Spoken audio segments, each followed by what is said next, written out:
This class is going to be unbelievably good. All right. With the addition of Augmentation, there's a lot of concern about mandatory or raid-locked specs in Mythic raid comps, with some specs like Hunters and Shamans. Yes, yes, yes. Okay, so this is the number 4, by the way. This is the 4th time that Ian or Morgan has been directly asked this question, and the first 2 times I did it, I literally laid out what is required in a raid at the highest level, of course, and every single time you need to point this out, because what they will do immediately is they will say, what's required is not really required, like, because, like, it's only, like, a very, very top level thing, and they'll always mention that, like, they only tune Mythic for you actually having all the raid buffs, but even when you speak specifically of Mythic, it still is kind of weird that Hunters and Shamans do not have enough utility to break that mold. And the reason why they're asking this is we actually did this. I could probably pull it up right now. Let me pull this up right now.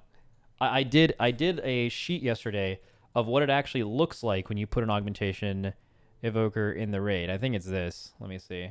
So, like, this is, we were talking about, like, okay, you're going to add a first Augmentation, you're going to add a second Augmentation. What are you actually buffing with these? And, like, we just went through a whole thing about it. These won't make that much sense at the end, but when you're talking about classes that are required in a raid, you're adding to Augmentation the theoretical raid spots that existed for fringe specs like Hunter, who don't have a raid buff, although they do have quite good utility and they're often tuned very well. Not to mention you need a male DPS soak in your raid because of the way that group loot works. And Shamans are kind of in the same issue or same problem. Those spots are, there's just less of them, you know? If you felt like after every raid buff before there was 12, basically there was 8 raid spots before, and now there's like 6. And if you're always on the end of the, and that's not just classes with no utility, by the way. In a raid comp, it can either be classes with no utility, so Shaman and Hunters, which is, again, the only reason it seems weird is it's 2 out of 13 classes. What does DK have if you consider raid buffs? I consider DKs having more. I always mention Hunter and Shaman because DKs are in raids more often than Hunters and Shaman, and there's a reason for that. Number one, between Unholy and Frost, you actually have, like, a literal perfect damage profile to deal with almost anything. You're one of the most broken raid specs of all time with 2 abilities, actually. So AMS allows you to ignore so many things in raid, and Death's Advance allows you to basically never move on most really hard fights that are trying to kill you, will knock you back in some way or cause some kind of movement issue, and that is completely solves that. They're generally pretty tanky, although that's less true now. They have AMZ, which is still a good button, even though it has been nerfed a little bit too much, in my opinion. And they have grips, and there's probably one fight every single tier that requires a grip. And on the fights where a grip is required, DKs are the most important raid buff in the game. They're more important than magic damage, literally everything on fights where you can grip things. So that, I think, is just more than what Hunters and Shamans have. Like, I understand if you're a DK player and you think it's not enough, that's fine, but in my opinion, you do not deserve to be spoken in the same sentence as Hunters and Shamans, because it's just different. I guess also, if you want to get really technical, DKs technically do have a raid buff, which is the what is this fucking dog shit? The Insidious Chill thing, which is like, I mean, this is just like, yeah, I'm not even gonna say it because, like, it's just so ridiculous to this is completely unnecessary to have in raids, and they should get something better than this. But yeah. So DKs, yeah, I have there as, and if you're ever bringing them for one fight in a raid for grip, because of the way group loot works, you want to keep them in all the time so they're geared, which is why you've seen multiple guilds run DKs for a while on everything, because they're good. Shamans and Hunters have to fight against harder stuff with that. Not to mention that range spots are being taken and not melee. Anyways, long caveat, but just to answer your question, it's something that we're certainly mindful of and pay attention to. Our goal for Mythic rating is for the best composition, the optimal composition, the ones that we see at the high end, to have one of every class out of the 20 slots available. Oh, this is really interesting. This is a better answer than I've ever gotten, actually.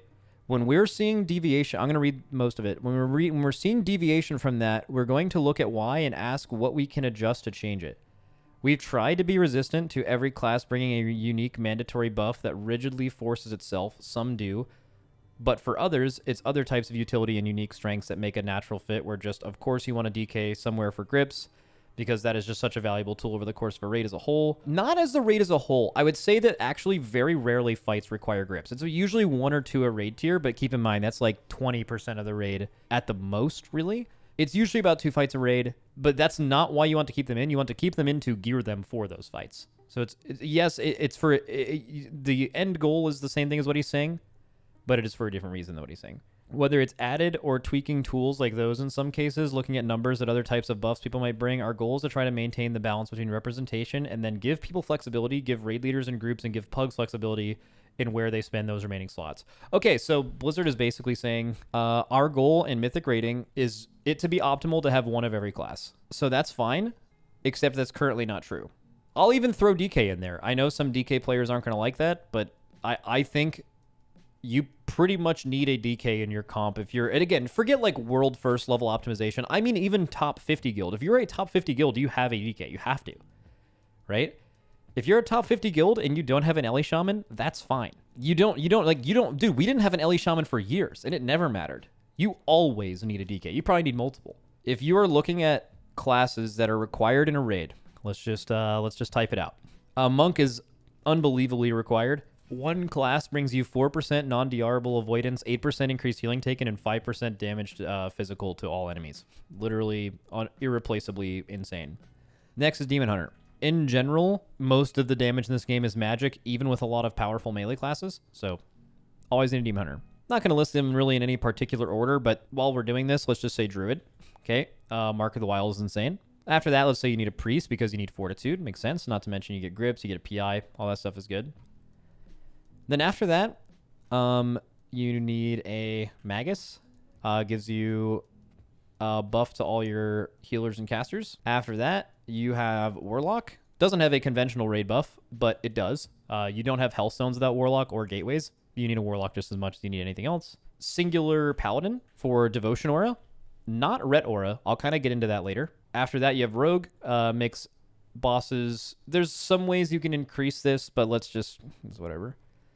Rogues make bosses do 3% less damage to you. Not every bit of damage is sourced to the boss. Like famously Sludge Fist, for example, more than half the damage you took was actually sourced to the environment. So there are certain bosses where rogues do not actually have that much value, but it is rare. I would say that you would always want to have a rogue in your raid.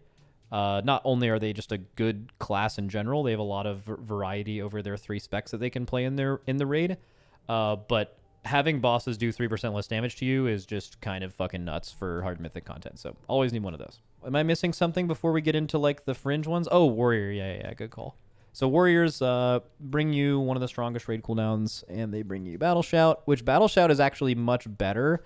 Battle Shout is an interesting mix for Monk and DH, because like most melee do like half and half magic and physical, or it's like some 70-30 shit.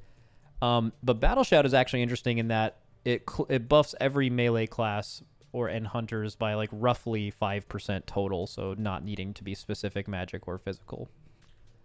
Warriors are good. And then after that, you start getting into the weeds. And I'll kind of go over the next couple of raid spots that you need. So let's talk about Shaman first, but specifically Enhance. Shamans actually bring a lot to a raid right now, but if you're talking about really high-level optimization, Enhance kind of makes the most sense because they're all going to bring you Windrush Totem. They're all going to have Ankh. But one of them is just like similar to PI. What is PI? Like a 13 to 15k single target increase added on top of your damage bar, right? If you're like looking at statistics.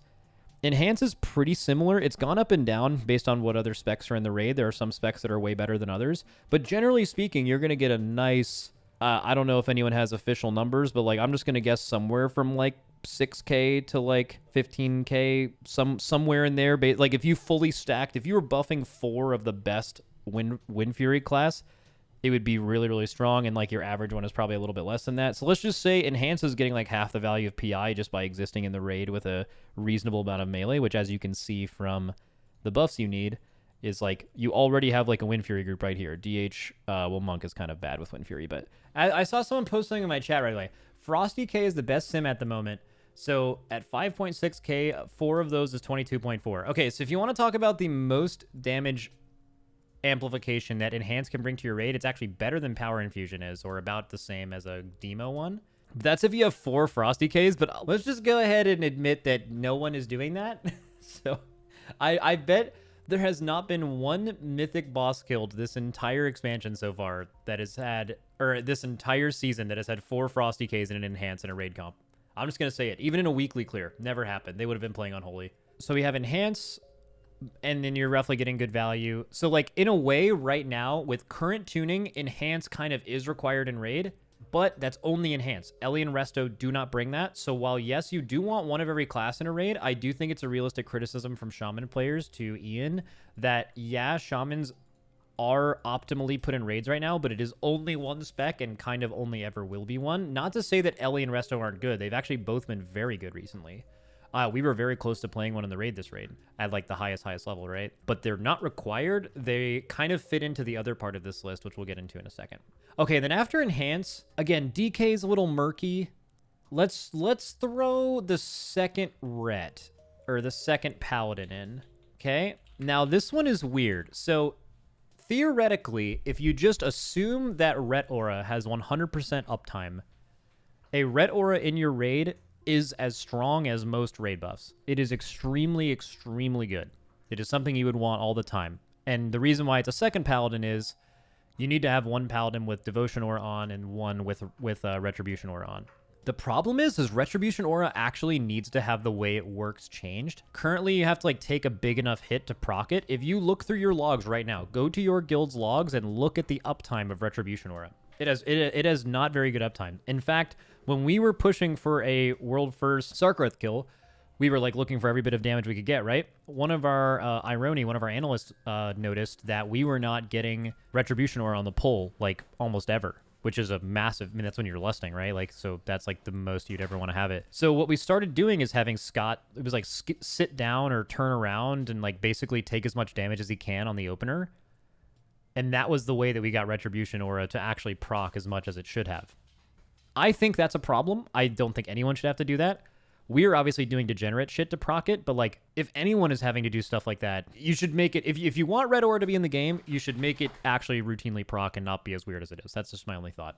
So they have actually chose for a like second Paladin to kind of be in a raid comp. In my opinion, a second Paladin is probably the next most important thing. Before Augmentation existed, I would probably put a single Evoker here. Now, a lot of people will say that like, oh, well, of course you need an Evoker in your raid because they have an hour-long raid buff. I think the hour-long raid buff that gives you like 15% cooldown reduction on your movement spells, I think that is significantly less powerful than everything I just put above here. But that's not the whole story. Evokers have like a lot of other buttons that kind of put them in your raids, similar to a lock. Like having a one-of rescue is insane for slow targets in your raid to kind of stop them from getting knocked back or help them get to positions or make a really cool save play. But they also just functions as a personal for weak people. It's like a 30% barrier external for things like Searing Slam and stuff to keep like certain players alive. They come with Zephyr. They have Cauterizing Flame. They're like the only DPS class that can like routinely dispel bleeds and stuff from other people besides Bob. Obviously on a much shorter cooldown. So like I would say all things considered for the rest of time raiding in WoW, just like you've seen since the Atrophic Poison increase with Rogue, I think you will always see an Evoker in a raid comp going forward. And that's not even including Augmentation. That's just purely Evoker existing on any spec. Now we're going to get into Augmentation because that's kind of the only point that I'm doing, the only reason that I'm doing this. All right, so what else do we have, right? So obviously we have 13 classes in the game and we've named 12 of them. The class you're most likely to take after this is Death Knight. Again, this is not every single boss. I would say AMZ is good on basically every boss. You will find good uses for it. Between Unholy and Frost, you'll have a great damage type. But really, there's a reason that grips are so OP and that no other class can even do it, is in their mind, and in, I believe, Ian's exact words, DK grips are what we consider what DK is put into a raid. We don't need you to have a thing. You also technically can reduce the attack speed with Insidious Chill, but like it's pretty weak. And it does stack with Curse and the Rogue one. If you need to grip on one or two fights, and frequently end bosses, like you need one on Sarkareth, then you're going to want to just kind of run a DK for the whole raid because, you know, you'll want to have one for that. And I think that's a realistic thing to say because DKs are also one of the best classes for being in a raid. Your DKs are not going to be dying before other people. You can AMS and skip so many parts of raid encounters. Death's Advance, obviously, is sometimes extremely fight-breaking and good.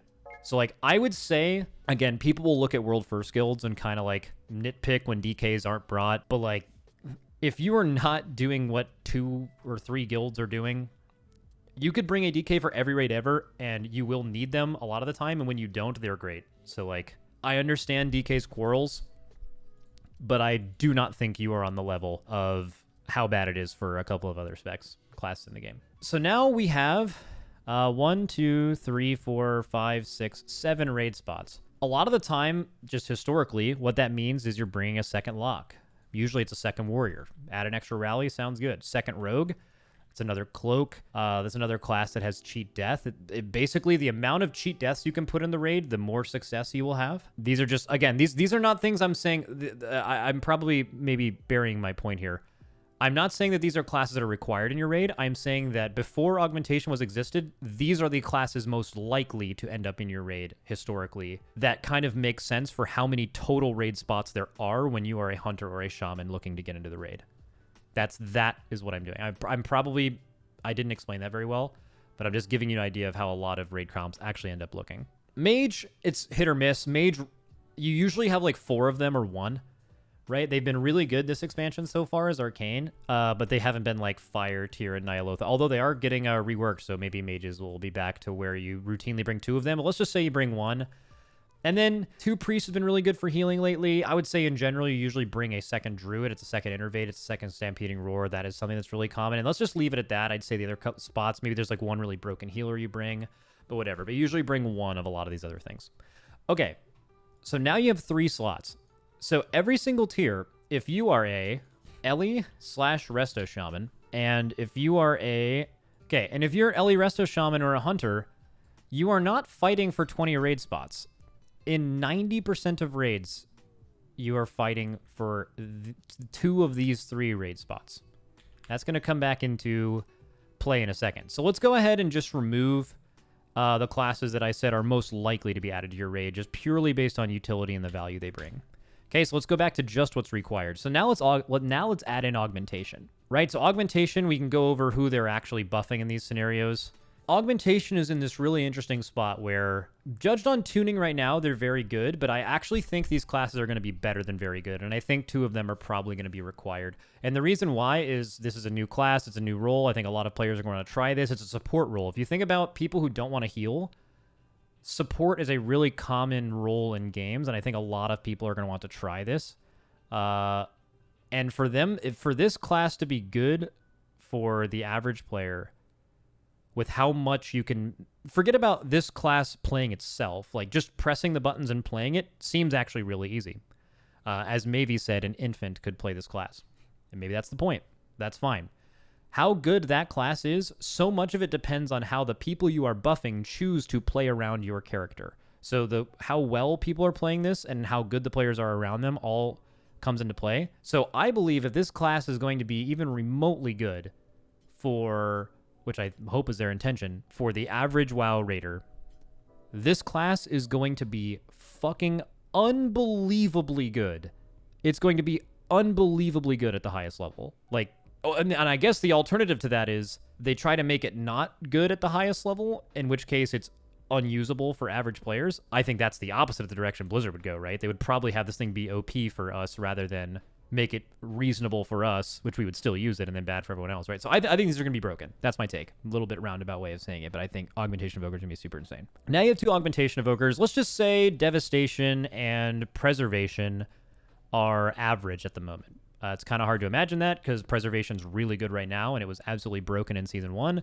And Devastation right now is probably the best DPS in the game, pound for pound, at least in rating. Let's just say Augmentation 1 takes the place of Evoker, right? Because they bring those same things. And let's say Augmentation 2 takes the place of that. So now you have like 1 less raid spot. And then now if you're an Ellie Shaman or a Resto Shaman or a Hunter looking for a spot in the top 20, you now have 1 less spot, maybe 2. And then it kind of just depends on tuning. Guys, what do you think is more likely to see in an optimal raid comp? A second Warlock or a singular Ellie Shaman or Resto Shaman or Hunter? Which one do you think is more likely historically as far as like what guilds choose to bring because of their normal power level? I'll let you guys answer this. Second Warlock? That's an easy answer. It is obviously Lock. Okay, what do you guys think is more likely to bring to a raid historically based on, again, the value and the power? That's exactly what they mentioned, right? Using their exact quote. We would like to have it to be optimal to bring one of every class out of the 20 slots available. What do you think's more likely? Ellie Shaman, Resto Shaman, Hunter, or a second total Druid in the raid? I think it's easily Druid. I can tell you for a fact it is Druid. What about Warrior? What about a second Rallying Cry, best execute in the game, unkillable in raid? Warrior might even be ahead of Druid. Okay, so you run a second Warrior almost every time. Okay, so now you're kind of back to those same 3 slots, and I haven't even mentioned second DK. If DK's ever good, 2 of those are really good, right? I haven't even mentioned second Rogue. I haven't mentioned second Mage. I haven't mentioned second Priest, right? The really, really likely things for you to run. And these are who they are fighting for these spots with. And the only way, and this is the issue with Ellie Shaman, Resto Shaman, and Hunter compared to the rest of these, is bringing a second one of most of the things on this list bring more value to your raid than bringing the first Ellie Resto and the first Hunter.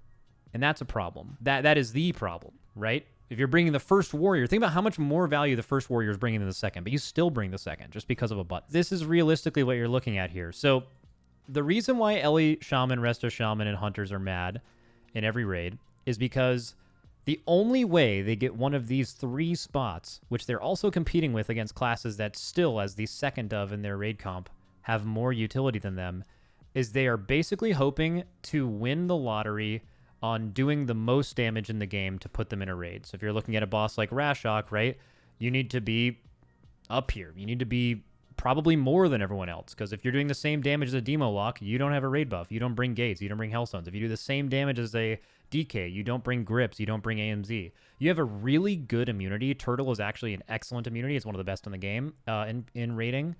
But that's not enough, right? Ellie Shaman, if you're here, you do this, but an Arms Warrior does that and brings Rally. You think melee and range are too big of a difference to compare against each other? Okay, if you're a Devastation Evoker and an Ellie Shaman does the same damage, Devastation Evoker is easier to play than Ellie Shaman significantly. It brings Rescue, Cauterizing Flame, extreme tankiness. Not to mention that Ellie Shaman, actually not Hunter anymore. Hunters are actually decently tanky. Shamans, at least until the Ankh change, are like, which is, again, it's happening on Tuesday, but they're the squishiest class in raid. Shaman, Resto, Ellie, and Enhanced Shaman are like by far the class that is going to die the fastest in a raid right now. So like they don't even have that going for them. So that's all I'm saying. Just to kind of lay it out as they answered that. If you think that if it is truly Blizzard's goal that in an optimal scenario, I'll read their statement again. Our goal for Mythic rating is for the best composition, the optimal composition, the ones that we see at the high end, have one of every class out of the 20 slots available. If that is true and that is what you want, I know it's boring to give these classes raid buffs. I actually agree with that. I think because like they go around that, right? Like not every one of these classes has a raid buff. Locke doesn't technically have a 1 hour long raid buff, but you have it in the raid because of what it does. Hunter and Ellie don't have anything like that. They don't have a raid buff. They don't have what Locks have. They don't have what Enhance has. Right? They just don't have enough to put them in the raid optimally, and they are currently the only 2, I guess it's 3 total specs, or maybe 6 if you include all the specs of Hunter. I just refer to Hunter as Hunter, but like they're the only 2 classes in the game that have to actually win this DPS lottery every raid to get a raid spot, and that's has a lot of people swap off of them and doesn't actually solve it. So this isn't anything new. I made the same argument at the beginning of the expansion. Nothing's really changed other than they are literally losing spots to augmentation. So it's just getting worse. And last expansion, it didn't feel as bad because if you looked at required raid spots last expansion, there was probably half as many as there are now. So it didn't feel as bad. But now that there are 38 specs in the game and there are basically like 6 of them that don't follow along this set of rules, it's just you're going to feel left out. So anyways, moving on.